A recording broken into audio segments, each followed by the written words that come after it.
सर्वांना श्री स्वामी समर्थ. येत्या 20 मार्च 2026ला आहे आपल्या सर्वांचा आवडता दिवस. कुठला दिवस?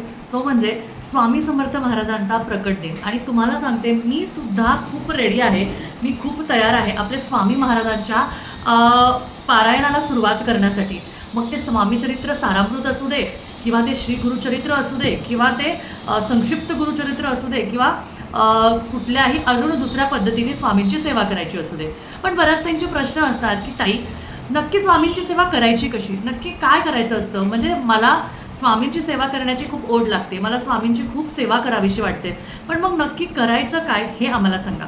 तर बघा, खूप काही करावं लागत नाही, पण एवढंच सांगते की सगळ्यात आधी स्वामींना आपलं माना. अगदी महत्त्वाचं म्हणजे त्यांच्याशी नातं जोडा. तुम्ही त्यांना आजोबा म्हणू शकता, तुम्ही त्यांना वडील म्हणू शकता, भाऊ म्हणू शकता, तुम्ही त्यांना काहीही नात्याने हाक मारू शकता, किंवा तुम्ही अगदी त्यांना तुमचे गुरु माऊली म्हणजे गुरु समजू शकता. आणि त्यानुसार एक नातं जेव्हा तुम्ही जोडता ना, ते नातं जोडल्यानंतर तुम्हाला स्वामींशी संवाद करायला खूप सोपं जातं.